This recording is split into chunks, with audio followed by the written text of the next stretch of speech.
स्वागत है आप सभी का लीगल टॉप में। आज एफआईआर के बारे में बात करेंगे। कभी ना कभी लाइफ में हमको ये ज़रूरत पड़ सकती है, तो ये चीज़ें हमको पता रहनी चाहिए। इंडियन कानून में एफआईआर के बारे में क्या जानकारी दी हुई है, एफआईआर करते समय किन बातों का ध्यान रखना है, और ऑनलाइन एफआईआर कैसे कर सकते हैं, सुप्रीम कोर्ट ने एफआईआर के बारे में क्या बोला है, ये सारे टॉपिक आज हम इस वीडियो में कवर करेंगे। यदि आपको लगता है कि वीडियो अच्छा है और वीडियो जानकारी के अनुसार है तो वीडियो को लाइक करें, कमेंट जरूर करें, शेयर करें अपने दोस्तों में। एक नॉर्मल इंट्रोडक्शन देख लेते हैं। जीवन में कभी ना कभी हमको हॉस्पिटल, थाना, कचहरी की ज़रूरत पड़ती है, तो उसकी थोड़ी सी जानकारी है कि जब भी आप थाना जाएंगे या कचहरी जाएंगे, थाने जाने से पहले आपको एक इन्फॉर्मेशन दर्ज करानी रहती है, जिसको एफआईआर बोलते हैं। नॉर्मल भाषा में हम उसको रिपोर्ट बोलते हैं, ठीक है। तो ये रिपोर्ट कैसे दर्ज होती है, दर्ज कराते समय किन किन बातों का ध्यान रखना पड़ता है, और जब एफआईआर दर्ज करा रहा है तो कौन सी जानकारी हमको देनी है, ये सारी चीज़ें हमको पुलिस स्टेशन में साझा करनी रहती है।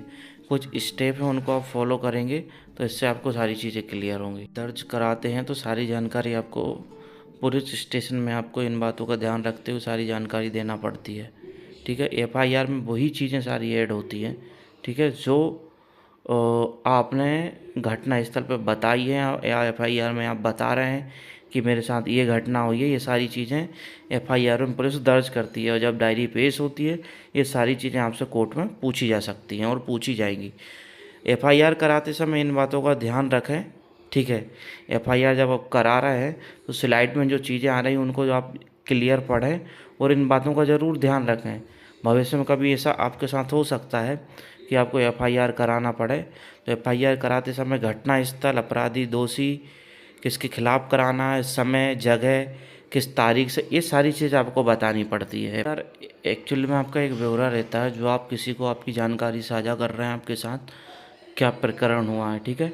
ये सारी चीज़ें आप साझा करेंगे। एफआईआर में ये जानकारी देने के बाद आपको देन स्टेप्स जो फॉलो करनी है वो मैं आपको बताता हूँ। इसमें क्या है कि आपको सारी एफआईआर के बारे में सारी चीज़ें आपको बतानी पड़ती है, ठीक है।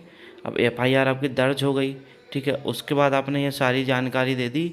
उसके बाद ये सभी प्रक्रिया होने के बाद आपकी इसके लिए कोई फीस या शपथ पत्र या कोई भी चीज़ नहीं देनी पड़ती है पुलिस स्टेशन। जैसे कोई रिश्वत मांग रहा है या बोल रहा है कि आप इस कागज़ पर लिख के दे दीजिए, ये सारी चीज़ें नहीं होती हैं। एफआईआर जस्ट रहता है कि आप उस चीज़ को, आपके साथ जो घटना हुई आप उसको इन्फॉर्म कर रहे हैं, आप उसको लिखित दे रहे हैं, और उस पर कार्रवाई ज़रूर होती है। जैसे भी एफआईआर लिखा जाती है तो उसके बाद जो रहता है थाना इंचार्ज उस चीज़ को देखता है, उसके बाद जो है कि कार्रवाई होती है, ठीक है।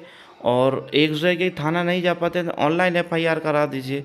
ऑनलाइन एफआईआर के लिए आप जहाँ एमपी से हैं तो एमपी के लिए, राजस्थान से हैं, यूपी से हैं, हरियाणा से हैं, पंजाब से हैं, सभी स्टेट गवर्नमेंट ने अपने एक ऑनलाइन पोर्टल बना रखा है ऑनलाइन एफआईआर के लिए। एफआईआर आप दर्ज कराएंगे तो उसमें आपका टेलीफोन नंबर जो है वो आपका सही होना चाहिए। आप 2 से 3 फ़ोन नंबर अटैच कर सकते हैं, क्योंकि ऑनलाइन एफआईआर कराने के बाद सीधा पुलिस आपसे कनेक्ट करेगी, ना कि आपके घर आएगी, क्योंकि कनेक्ट करने के बाद ही आपके घर आएगी पुलिस।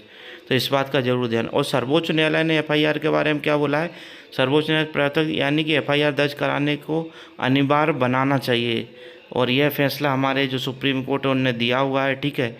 और जो है कि इससे जो है कि कानून व्यवस्था सुचारू रूप से संचालित रहेगी और अपराधों पर अंकुश लगेगा।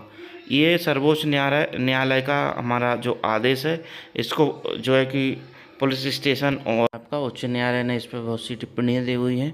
ज़्यादा जानकारी लेकर उस चैनल को फॉलो ज़रूर करें, ठीक है। उसके बाद आपके अधिकार क्या हैं। यदि आप एफआईआर करने जाते हैं और पुलिस मना कर देती है कि अब मैं एफआईआर नहीं लिखेंगे हम आपकी, तो ये अधिकार हैं कि आप as a first class magistrate SDM office, collector office जा सकते हैं एफआईआर लिखाने के लिए, ठीक है। और जब पुलिस स्टेशन वाले एफआईआर लिखने से मना करेंगे तो एक कारण बताएंगे कि आपका अपराध संज्ञेय नहीं है या अपराध की श्रेणी में नहीं आ रहा। छोटे मोटे अपराधों के लिए भी आजकल जो है कि एफआईआर कराते हैं लोग। इस कारण से पुलिस वालों को भी बहुत सारे काम रहते हैं, इस कारण से जो है एफआईआर लिखने से मना कर दी। यदि एफआईआर दर्ज नहीं करें, पुलिस स्टेशन में यदि एफआईआर दर्ज नहीं कर रहे हैं, तो आपके नज़दीकी मजिस्ट्रेट जो रहते हैं वो, उनके पास आप एप्लीकेशन ला कर जा सकते हैं, और वो 24 घंटे के अंदर दिशा निर्देश देंगे पुलिस वालों को या किसी भी नज़दीकी थाने को जहां आप गए हैं, तो वो एफआईआर दर्ज करेंगे। और मामला जो है कि फर्स्ट मजिस्ट्रेट सारा चेक करेंगे कि मामला कौन सा है, संज्ञेय अपराध है कि जो है कि कॉग्निजेबल है कि नॉन कॉग्निजेबल ऑफेंस है।